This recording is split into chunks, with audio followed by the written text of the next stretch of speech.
के स्तर पर। और आज के लिए बाइंग की राय है ग्लोब कमोडिटीज की 26,800 पर, टारगेट होगा 27,000 रुपए का, स्टॉप लॉस आप 26,700 के स्तर पर लगा सकते हैं। दूसरी महत्वपूर्ण कॉल चांदी में 37,500 के स्तर पर बाइंग की राय है, टारगेट होगा 38,100 का, स्टॉप लॉस आप 37,200 रुपए के स्तर पर लगा सकते हैं। कच्चे तेल की बात करें तो दबाव में है और लगातार जो है बाजार में कहीं ना कहीं गिरावट के फंडामेंटल दिख रहे हैं। WTI क्रूड करीब 2% नीचे है। आज के लिए बिकवाली की राय है 3350 पे, टारगेट होगा 3300 रुपए का, स्टॉप लॉस आप 3410 के स्तर पर लगा सकते हैं। और चने की बात करें तो चने की कीमतों में तेजी है, लगातार तेजी यहाँ पर देखने को मिल रही है। पिछले कुछ दिनों में भाव करीब 200 रुपए तक बढ़ चुका है, आज भी करीब 2% का उछाल देखने को मिल रहा है। बाइंग की राय है 3825 पे, टारगेट होगा 3900 का, स्टॉप लॉस आप 3780 रुपए के स्तर पर लगा सकते हैं। ग्वार की बात करें तो ग्वार की कीमतों में तेजी है, डिमांड के मुकाबले सप्लाई में कमी आई है, इसका इंपैक्ट साफ तौर पर कीमतों पर दिख रहा है। बाइंग की राय है 4110 पे, टारगेट होगा 4300 रुपए का, स्टॉप लॉस आप 4040 के स्तर पर लगा सकते हैं।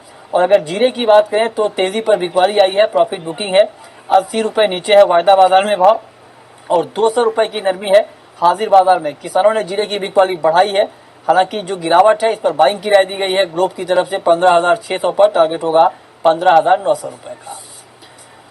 तो फिलहाल इस अपडेट में इतना ही, लेकिन शाम 5:30 बजे आप कमोडिटी मार्केट से जुड़ा हुआ कोई भी सवाल पूछ सकते हैं, जान सकते हैं कि आपके लिए कमाई के मौके कहां पर हैं। आपके सवालों के जवाब देंगे अजय जैन ओमकेम कमोडिटीज के, और साथी होंगे कौशल जैन।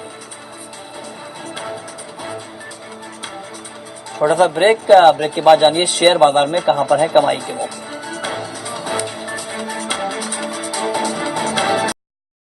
तो मेहमान हमारे साथ मौजूद है, लेकिन मार्केट्स को उससे पहले देख लेते हैं। सुबह शुरुआत अच्छी हुई थी, अभी भी मार्केट अपने स्ट्रेंथ को होल्ड कर रहे हैं। 8700 के ऊपर निफ्टी बना हुआ है, 46 अंक के बढ़त के साथ 8706 के लेवल पर है। सेंसेक्स भी 150 अंक की मजबूती के साथ दिन के उच्चतम स्तरों के आसपास से भी ट्रेड कर रहा है। मिड कैप इंडेक्स करीब 70 अंक ऊपर है, हालांकि अपने दिन के उच्चतम स्तरों से मिड कैप इंडेक्स नीचे जरूर आया है। स्मॉल कैप में खरीदारी लगातार कायम है, 150 अंकों की ज्यादा बढ़त स्मॉल कैप इंडेक्स में देखी जा रही है, डे हाई पर ट्रेड कर रहा है। तमाम सेक्टर्स को आप देखिए, बैंक निफ्टी थोड़ा शांत जरूर है, बायस नेगेटिव है, लेकिन ऑटो इंडेक्स में खरीदारी है। रियल्टी इंडेक्स भी निशान में कामकाज कर रहा है। मेटल्स कल भी स्ट्रेंथ दिखाई थी, आज भी 111 की बढ़त के साथ मेटल इंडेक्स अभी ट्रेड कर रहा है। आईटी इंडेक्स में अच्छी मजबूती है, 192 अंकों की बढ़त। इसके अलावा consumer durables, capital goods, FMCG stocks में भी आज के सेशन में खरीदारी देखी जा रही है। आपकी तमाम क्वेरीज को सॉल्व करने के लिए हमारे साथ विजय चोपड़ा है, फंडामेंटल पर्सपेक्टिव से आपके सभी सवालों के जवाब देंगे। उसका सददेव सिंह है मुंबई स्टूडियो से, जो टेक्निकल पर्सपेक्टिव से आपके सभी क्वेश्चंस को एड्रेस करेंगे। लेकिन फटाफट से तरीका आपको बता देते हैं शो में शामिल होने का। मिड कैप हमारा कीवर्ड है, मिड कैप लिखिए, अपना सवाल आप लिखिए और उसको भेज दीजिए 57575 पर। इसके फोन लाइन के जरिए पार्टिसिपेट कर सकते हैं। टोल फ्री नंबर है 180018035545, दूसरा नंबर है 012042582337।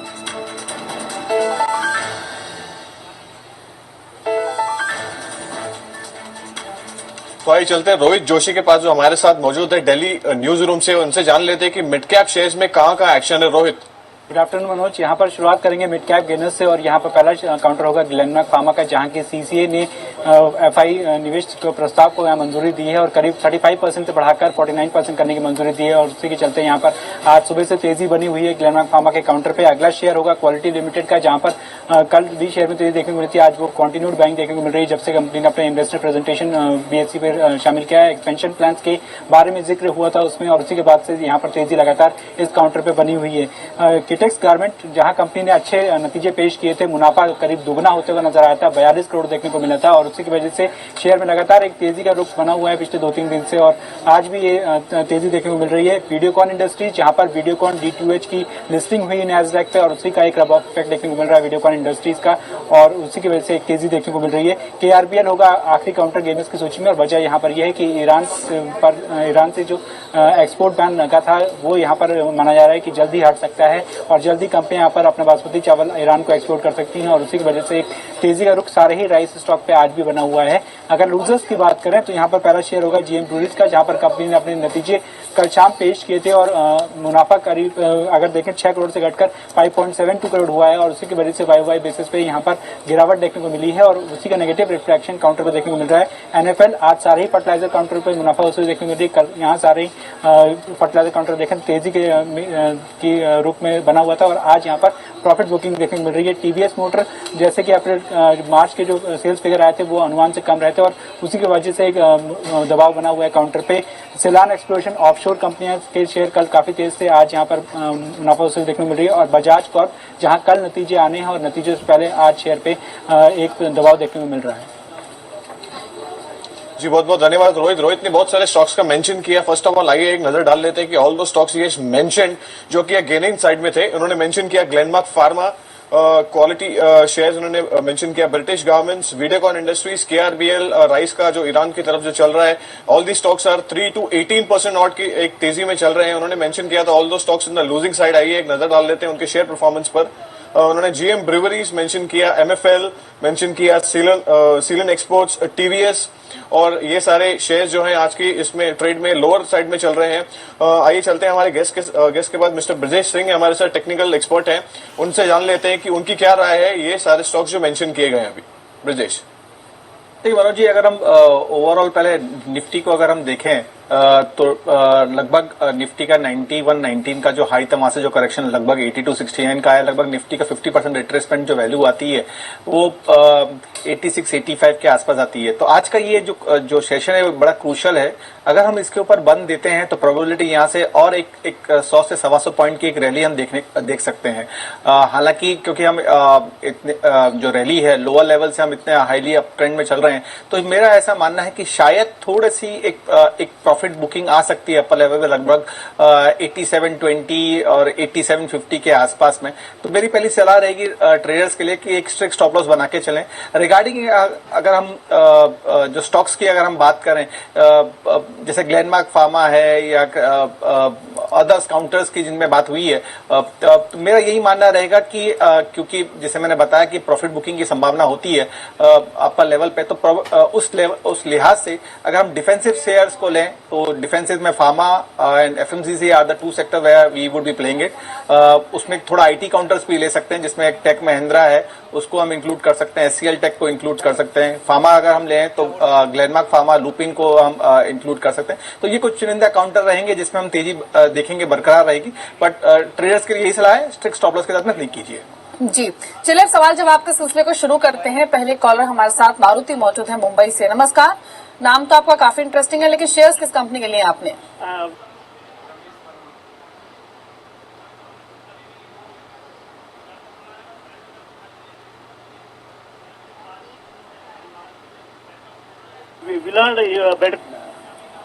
Willard battery.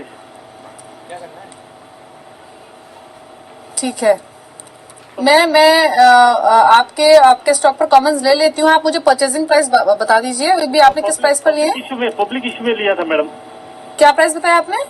पब्लिक इशू के टाइम का है। हाँ जी। एक बार आप नाम दोबारा मेंशन करेंगे? Willard battery, Willard WILLERD। जी चलिए, मैं स्टॉक पर अब बाद में कमेंट्स लूंगी। मैं स्टॉक को पहले आइडेंटिफाई कर लूं, मैं भी देख नहीं पा रही हूँ इस शेयर को। कोई और स्टॉक पर अगर आपका कोई सवाल है तो बताइए। दूसरा कौन सा है ही नहीं मैडम। ठीक है, मैं आपको लेटर ऑन इस पर आंसर दिला दूंगी। लेकिन इस बीच एक और कॉलर हमारे साथ मौजूद है, प्रवीण है रांची से। प्रवीण नमस्कार, सवाल पूछिए।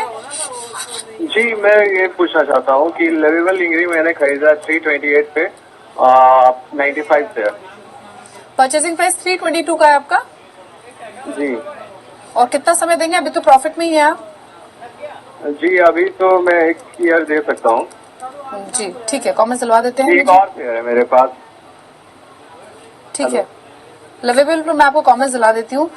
विजय, लवेबल पर आपकी सोच क्या होगी? 322 पर इन्होंने खरीदा हुआ है, 342 पर अभी ट्रेड करा। आज भी 4.25% की मजबूती है, मुनाफे में है ये, लेकिन अभी साल भर का समय दे सकते हैं। क्या करना चाहिए? दीपाली जी अगर हम जो भी जी विजय, ये क्वेश्चन आपके लिए था। जो भी कंजम्पशन स्टोरी है हमारे देश में जी, तो जो भी कंजम्पशन स्टोरी मैं बोल रहा था कि कंजम्पशन स्टोरीज है उसमें मैं काफी बुलिश हूँ। और जिस भी कंपनी का एक अच्छा डिस्ट्रीब्यूशन नेटवर्क है प्लस वो कंजम्पशन स्टोरी है, ब्रांड रिकॉल है, ब्रांड की प्रेजेंस है, तो ये सब चीजें एक अच्छे इंग्रेडिएंट्स होते हैं कंपनी की अच्छी टॉप लाइन और बॉटम लाइन बनाने के लिए। तो लवेबल नो डाउट उसमें एक कंपनी शुमार है और मुझे लगता है कि कोई 1 साल के पर्सपेक्टिव से इसमें बना रहता है तो इसमें निश्चित रूप से आपको 425 का स्तर देखने को मिलेगा। तो डेफिनेटली आप इसको होल्ड करके रख सकते हैं और अच्छा स्टॉक है ये। It's a good consumption story according to me. चलिए, आपको राय दी जा चुकी है, विजय चोपड़ा ने राय दी है लवेबल पर। चलते हैं हमारे अगले कॉलर की तरफ। मिस्टर SP शर्मा है हमारे साथ करनाल से। शर्मा साहब, आपका सवाल क्या है? Sir, I have a Texmaco Rail 120 at the rate of 127. Texmaco rail पे आपका सवाल है ये? जी सर। और दूसरा मार्केटर आपका परचेस प्राइस क्या है? सर मतलब आप जैसे एडवाइस करें ईपीआर बेच दूं जैसे करें। टेक्समैको पे आपका बाइंग प्राइस क्या बोला आपने? 127। ऑलराइट, आपको राय दिला देते हैं। ब्रजेश, टेक्समैको रेल और मर्केटर लाइन से दो शेयर्स हैं इनके पास में। टेक्समैको उन्होंने 127 पे लिया हुआ है, काफी प्रॉफिट हो रहा है इनको। और टेक्निकल पर्सपेक्टिव से आपको क्या लगता है ये शेयर्स कैसे करेंगे गोइंग फॉरवर्ड? देखिए मनोज, अगर हम इसकी टेक्समैको की अगर हम बात करें तो वीकली चार्ट पे एक हायर लोज और हायर टॉप फॉर्मेशन हो रहा है, जो कि इंडिकेट करता है अप ट्रेंड में ही ये ट्रेड करेगा। अगर इनकी अवधि बहुत छोटी है तो मेरे इनके लिहाज से इनको 135 का एक ट्रेलिंग स्टॉप लॉस बना के रखना चाहिए। अप ट्रेंड में ही ट्रेड कर रहा है, प्रोबेबिलिटी इनको लगभग 2 से 3 महीने के हिसाब से 175 180 तक के लेवल देखने को मिल सकते हैं। थोड़ी अगर अवधि लंबी है तो लगभग 220 तक के लेवल इनको देखने को मिल सकते हैं। दूसरा शेयर जो बताया मार्केट लाइन, वो एक डाउन ट्रेंड में ट्रेड कर रहा है, तो मेरी इनके लिए ये सलाह रहेगी कि इसमें से एग्जिट कर लें। दूसरा, हालांकि शिपिंग काउंटर में से नहीं है, लेकिन लॉजिस्टिक्स में एक गति अच्छा लग रहा है चार्ट पे। अगर इन लगभग 210 215 के आसपास में अगर मिलता है तो बाइंग की सलाह रहेगी। 180 का स्टॉप लॉस की उसमें बनाने की सलाह है। शॉर्ट टू मीडियम टर्म लगभग 275 से 320 तक के लेवल इनको देखने को मिल सकते हैं। जी, चलिए अब एक खास मैनेजमेंट हमारे साथ मौजूद है। हमारे साथ मिस्टर सुधीन चौकसी हैं, MD हैं ग्रुप फाइनेंस के। उनसे बातचीत करते हैं। मिस्टर चौकसी, नमस्कार, स्वागत है आपका। बहुत सारे मुद्दे हैं जिन पर मैं आपसे कमेंट लेना चाहती हूँ। शुरुआत में करना चाहूंगी इंटरेस्ट रेट सिनेरियो पर। अब फाइनली बैंक्स की ओर से भी पास ऑन होना शुरू हो चुका है। कई बड़े बैंकों ने 15 बेसिस से 25 बेसिस पॉइंट की कटौती शुरू कर दी है। अब हाउसिंग फाइनेंस कंपनीज की ओर से इसका रिफ्लेक्शन कब तक दिखना शुरू होगा?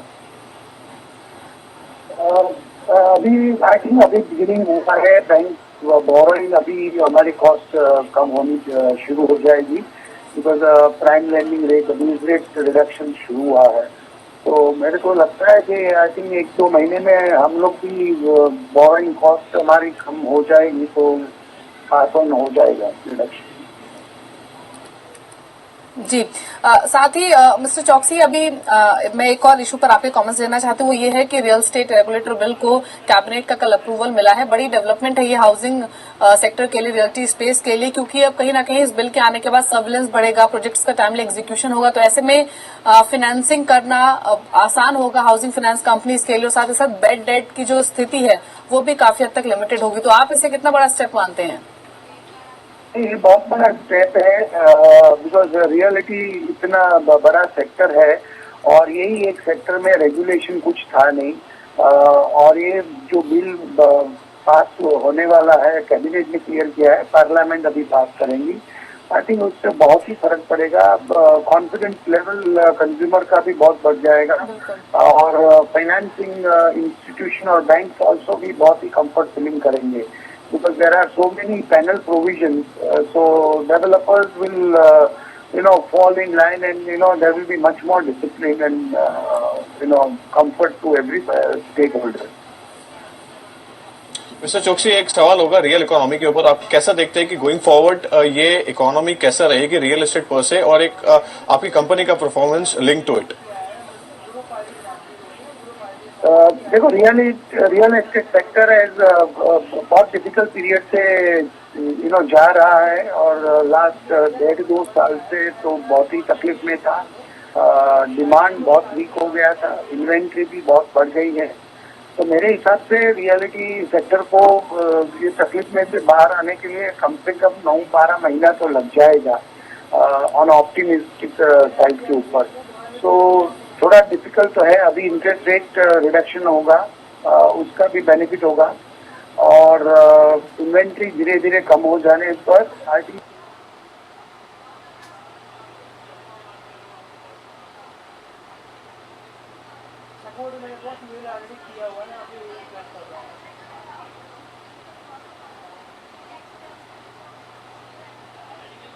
नेट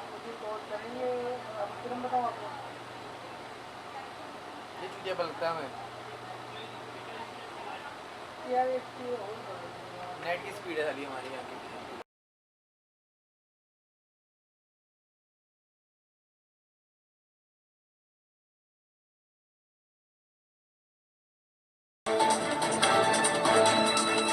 आप देख रहे हैं मिड कैप बाजार। निफ्टी 8711 के लेवल पर अभी ट्रेड कर रहा है। दिन के उच्चतम स्तरों के आसपास ही। सेंसेक्स में 250 अंकों की बढ़त है। निफ्टी करीब 51 अंक की बढ़त के साथ 8711 के लेवल पर कामकाज कर रहा है। आपके सभी क्वेरीज को आंसर करने के दो मेहमान हमारे साथ बने हुए हैं, विजय सिंह और साथ विजय चोपड़ा भी है। साथ ही साथ एक महत्वपूर्ण खबर ये भी है जिसके बारे में अपडेट देना जरूरी है। डीएनडी फ्लाईओवर टोल फ्री करने की मांग को लेकर बीजेपी प्रदर्शन कर रही है। बीजेपी कार्यकर्ता बड़ी संख्या में डीएनडी टोल पर प्रदर्शन कर रहे हैं।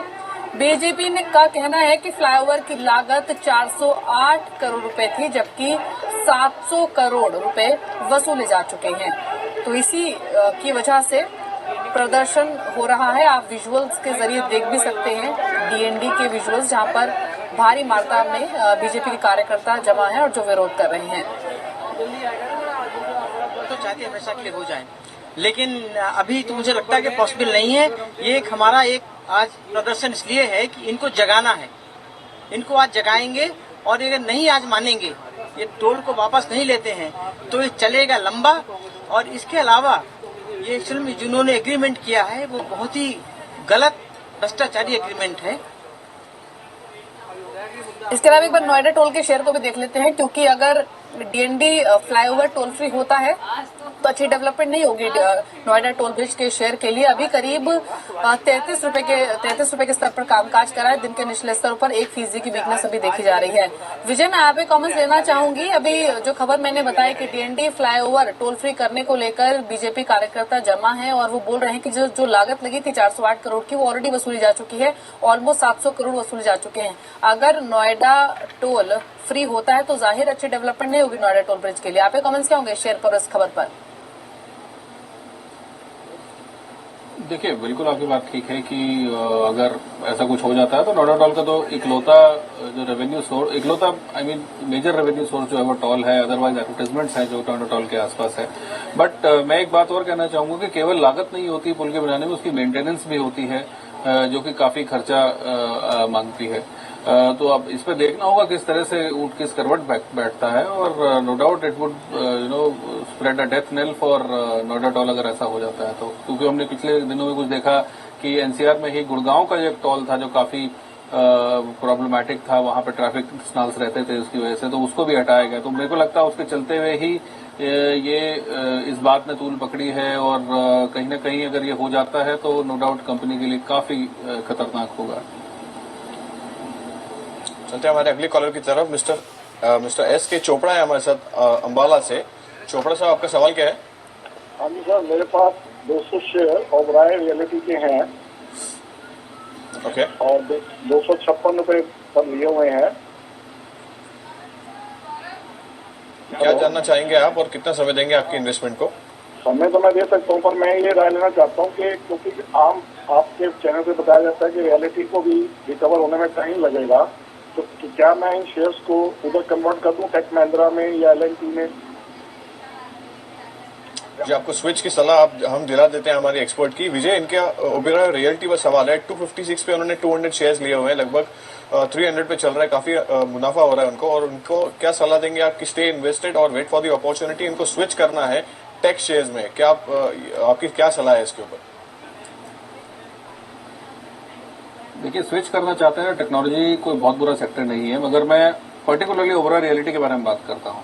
अगर आप रियल एस्टेट सेक्टर में देखें, ऐसी बहुत कम कंपनीज हैं जिनके ऊपर डेट बर्डन कम है। तो ओवरऑल रियलिटी भी एक ऐसी कंपनी है जिसके ऊपर डेट बर्डन ना के बराबर है। दूसरी चीज जो अच्छी हुई है इस कंपनी में वो ये है कि ये अफोर्डेबल हाउसिंग में वेंचर आउट कर गए हैं, जो कि पहले सिर्फ प्रीमियम हाउसिंग में रहते थे, अब ये अफोर्डेबल हाउसिंग में घुस चुके हैं। तो इनका एक जो स्कोप ऑफ इन्फ्लुएंस है वो बढ़ चुका है, तो ये एक अच्छी खबर है। तीसरी, जो अब फॉलिंग इंटरेस्ट रेट सिनेरियो जो अब शुरू हुआ है, जो हमने देखा कि कल भी करीब 15 बिप्स की गिरावट देखी हमने, जो एसबीआई ने और एचडीएफसी ने और आईसीआईसीआई बैंक ने अनाउंस किया है। तो ये फॉलिंग इंटरेस्ट रेट सिनेरियो में ये नो डाउट एक बेहतर सिग्नल है for the real estate sector. तो तो इस समय पे यदि आप एग्जिट करेंगे तो मैं बिल्कुल भी सलाह नहीं दूंगा। एक अच्छी कंपनी है, डेट फ्री कंपनी है काफी हद तक, और अब ये जो वेंचर आउट कर रहे हैं अफोर्डेबल हाउसिंग में, ये डेफिनेटली इनको मदद करने वाला है। तो मेरे हिसाब से इस स्टॉक का अगर कोई 6 महीने के पर्सपेक्टिव से इसको होल्ड करके रखता है तो 325 से 350 तक का इसमें सब जरूर देखने को मिलेगा। तो मेरे हिसाब से तो डेफिनेट होल्ड है और आप और मुनाफा कमा सकते हैं जहां पर भी ये स्टॉक है। मेरे हिसाब से और इसके बाद भी आपको इसमें मुनाफा जरूर मिल सकता है। बिल्कुल, तो फिलहाल होल्ड करने की सलाह है। ओबेरॉय रियल्टी 304 पर कामकाज कर रहा है, मुनाफे में भी हैं आप। रियल्टी स्पेस पर हालांकि बहुत सारे कंसर्न्स हैं, लेकिन ओबेरॉय रियल्टी जैसे एक्सेप्शंस भी हैं जिनके कामकाज भी अच्छा है और जिनके स्टॉक्स ने प्राइस अप्रिसिएशन भी काफी डिसेंट दिया। तो फिलहाल होल्ड रखिए। एक छोटे से ब्रेक के लिए रुक रहे हैं, लेकिन जब वापस लौटेंगे कुछ और कॉलर्स से बातचीत करेंगे। तरीका एक बार फिर से आपको बता देते हैं। हमारा कीवर्ड है मिड कैप। मिड कैप लिखिए, अपना सवाल लिखिए और उसको भेज दीजिए 57575 पर। फोन लाइन के जरिए भी आप इस शो का हिस्सा बन सकते हैं। टोल फ्री नंबर है 1800-180-3545। दूसरा नंबर है 012042582337। जल्द लौटेंगे छोटे से ब्रेक के बाद। आप देखते रहिए मिड कैप बाजार।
वैशाली हमारे साथ महाराष्ट्र से। वैशाली, आपका सवाल क्या है? या हेलो, गुड आफ्टरनून। या गुड आफ्टरनून। मेरे पास अहमदनगर फॉर्जिंग्स है 399 में 200 शेयर। ओके। और हीलियोस एंड नाटस है 110 के नाम से। अभी क्या करने का है? ओके, आप कितना टाइम दे सकते हैं आपकी इन्वेस्टमेंट्स को? ऑलरेडी 6 मंथ हो गया, 6 more months। ऑलराइट, आपको राय देना देते हैं। टेक्निकल एक्सपर्ट है हमारे साथ ब्रजेश सिंह। अहमदनगर फॉर्जिंग इन्होंने लिए हुए 200 लगभग 400 का रेट है और काफी लोअर चल रहा है। टेक्निकल पर्सपेक्टिव से कैसा लगता है आपको Ahmednagar forging? And second, Helios and Matheson is the second stock she has highlighted. 110 पे उनका बाइंग प्राइस है। देखिए मनोज जी, अगर हम बात कर रहे हैं एमएस फॉर्च्यून की बात करें तो डेली और वीकली चार्ट दोनों में ही ये डाउन ट्रेंड में ट्रेड कर रहा है। लगभग 480 के आसपास से इसमें बिकवाली गई थी, जो कि अभी तक थमी नहीं है और every month is making a new lows. तो मेरी इनके लिए ये सलाह रहेगी कि हालांकि बोलना बहुत आसान होता है, but still I recommend her to switch over from this counter and shift to Motherson Sumi auto ancillary में। वो थोड़ा अच्छा लग रहा है चार्ट पे, इट्स डेली और वीकली चार्ट दोनों पे ही अप ट्रेंड में ट्रेड कर रहा है। अगर आपको 485 टू 490 के बीच में अगर वो मिलता है तो बाइंग की सलाह रहेगी। लगभग 450 का स्टॉप लॉस उस पर बना के चलें। जैसे कि उन्होंने बताया कि 6 मंथ उनका टाइम होराइजन है, तो अगर वो लेके चलती हैं तो लगभग उनको 560 का इमीडिएट टारगेट उनको देखने को मिल सकता है। अगर थोड़ी अवधि लंबी है तो लगभग उनको 600 तक के लेवल देखने को मिल सकते हैं। दूसरा काउंटर जो उन्होंने बताया हेलोसन मदरसन, ओके, 44 रुपीज के आसपास। देखिए इसमें भी डेली और वीकली चार्ट दोनों में ही डाउन ट्रेंड में ट्रेड कर रहा है। इसका 52 वीक 200 डे वीकली अगर मूविंग एवरेज में देखूं तो लगभग 59 के आसपास है, उसके नीचे ही ट्रेड कर रहा है। तो इसमें भी मेरी ये सलाह रहेगी कि लगभग एक 35 का स्टॉप लॉस बना के चलें। और जैसे कि मैंने बताया कि 59 का इसका एक 200 डे वीकली मूविंग एवरेज वहां के आसपास आए हैं, तो ये उसको बेच के और मदरसन सुमी में शिफ्ट कर ले अपने काउंटर्स को। जी चलिए, राय आपको दी जा चुकी है। फिलहाल इतने ही कॉलर्स शामिल करेंगे शो में। विजय आपका भी शुक्रिया, साथ से ब्रजेश आपका भी शुक्रिया शामिल होने के लिए शो में, सभी स्टॉक्स पर अपने कमेंट्स रखने के लिए। मनोज शुक्रिया आपका भी, क्योंकि 1:30 बजे के बाद हम मिड कैप बाजार नहीं बल्कि अपना खास सेगमेंट करेंगे सरप्राइज गिफ्ट। क्या है ये खास सेगमेंट, कहाँ मिलेगा आपको ये सरप्राइज, जानिए छोटे से ब्रेक के बाद मेरे साथ इस खास सेगमेंट में जल्द लौटेंगे।